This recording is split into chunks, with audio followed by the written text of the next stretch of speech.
I do love accents. I've been traveling. I love accents. I also love learning local slang. I would encourage you, if you travel abroad, always ask people about their local slang and their local insults. I think it reveals something about their culture, you know? Like, I think American cursing reveals something about us. I think it's pretty aggressive. I do. I think it's punchy, you know? Like, if you get into an argument with an American person, eventually it'll lead to someone being like, fuck you, motherfucker. And that feels American. It feels like a fucking Black Hawk just like coming over a hill about to mow a village. It's like, bam! It's who we are. You go to Eastern Europe, former USSR, like I was in Budapest, and they're just like, all their insults are like, I wish today it was everybody's last. It's like all sad and shit. You're like, God damn. You guys are fucking depressed.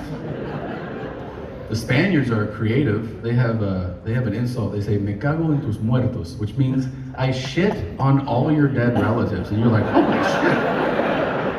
My Nana? Yeah, and her Nana too. Everybody's getting shit on. I ask those questions so much, sometimes I'm in a unique position where I can tell somebody about the history, like the etymology of their own phrases. Like I was in the UK, I was having a beer with this guy, and I took a sip and I go, oh, this beer is the dog's tits. And he goes,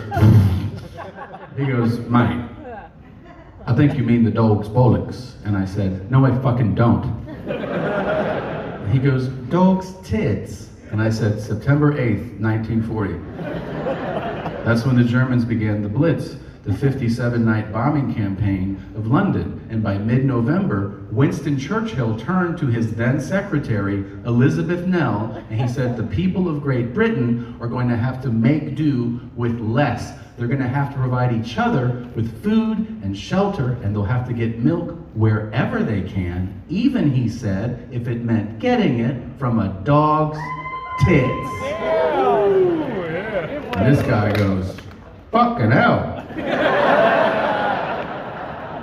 I didn't know that. And I said, that's because I made that shit up. Now, well,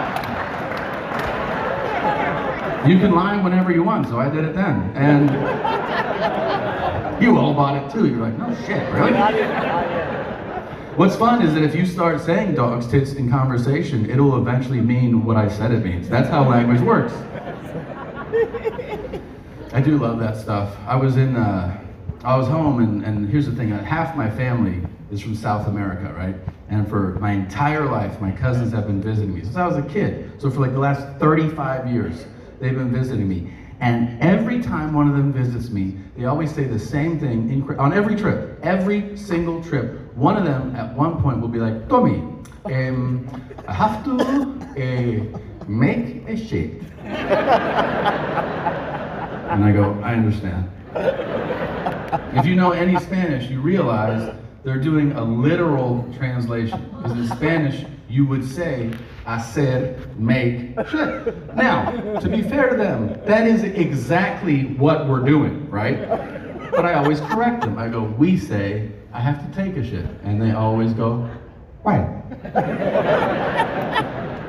I will not take it anywhere. And I go, I know. I know, your logic is sound, but if you keep telling people I'm making shit in the toilet, someone's gonna call the cops, so just follow my lead, man, all right? You realize all of us, we speak the world's language. The world's language is English, and you speak it to no credit of your own.